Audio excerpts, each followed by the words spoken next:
La résilience coopérative en chiffres, le modèle des SCOP et SIC démontre une croissance robuste malgré un contexte économique défavorable. La période 2022-2025 a constitué un test de résilience majeur pour l'économie sociale française, confrontée à l'inflation, à la remontée des taux d'intérêt et à des incertitudes conjoncturelles persistantes. Dans ce climat, le mouvement des sociétés coopératives et participatives SCOP et des sociétés coopératives d'intérêt collectif SIC a non seulement maintenu sa trajectoire mais l'a consolidée, traduisant la vitalité structurelle d'un modèle entrepreneurial alternatif. Cette mandature, ouverte par un congrès national mobilisateur à Rennes, a été placée sous le signe d'une ambition collective formalisée autour de 4 piliers stratégiques: la transition écologique et sociale, le renforcement d'un réseau de proximité, un développement affirmé et la consolidation de la solidarité interne. L'exécution de cette feuille de route a été portée par une gouvernance renouvelée, incluant une direction nationale, un bureau paritaire et des commissions stratégiques dédiées. Un modèle ancré dans la transformation de la performance économique devient indissociable d'un engagement sociétal et environnemental structuré. Le bilan d'activité 2022-2025 révèle une maturation stratégique du mouvement. Il dépasse la simple mesure quantitative pour embrasser une influence qualitative sur l'écosystème économique français. Le renforcement du plaidoyer auprès des pouvoirs publics et la conclusion de partenariats institutionnels ciblés ont permis d'ancrer les coopératives comme des acteurs légitimes du débat sur la transition des modèles économiques. Parallèlement, le dimensionnement des outils financiers et l'accompagnement spécifique à la transmission d'entreprises, notamment via des reprises de fleurons industriels, démontrent une capacité opérationnelle à sécuriser l'emploi et le tissu productif local.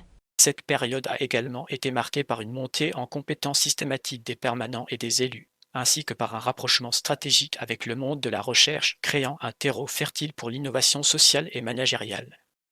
Anatomie d'une croissance structurelle. Un réseau de 4 683 coopératives génère 10,3 milliards d'euros de chiffre d'affaires pour près de 95 000 emplois. L'analyse des données clés de la mandature met en lumière les fondements solides de cette expansion. L'effectif de 4 583 coopératives à fin 2025 représente une base stable et étendue, tandis que le chiffre d'affaires agrégé de 10,3 milliards d'euros et les 95 000 emplois directs illustrent l'impact économique massif et distribué du modèle. Cette croissance n'est pas le fruit du hasard mais résulte d'une stratégie délibérée de soutien à l'échelon local, incarnée par injection volontariste d'une enveloppe de 1,2 million d'euros pour relancer le développement des unions régionales, véritable colonne vertébrale de l'action de proximité. La résilience observée face au choc macroéconomique s'explique ainsi par la combinaison d'une gouvernance démocratique qui favorise l'adaptation et d'un ancrage territorial profond qui amortit les volatilités des marchés. Vers une économie post-capitaliste de référence, le mouvement se projette en architecte d'une alternative économique durable, humaine et démocratique. Fort de plus de 140 ans d'histoire et des jalons posés en 2025, dont l'adoption d'un nouveau texte d'orientation, l'élaboration d'une manifeste pour la transition écologique et des choix affirmés en communication, le mouvement aborde l'avenir avec une légitimité renforcée. La trajectoire projetée vise à transformer les SCOP et SIC en entreprises de référence, incarnant une troisième voie crédible entre le capitalisme actionnarial traditionnel et l'économie purement subventionnée.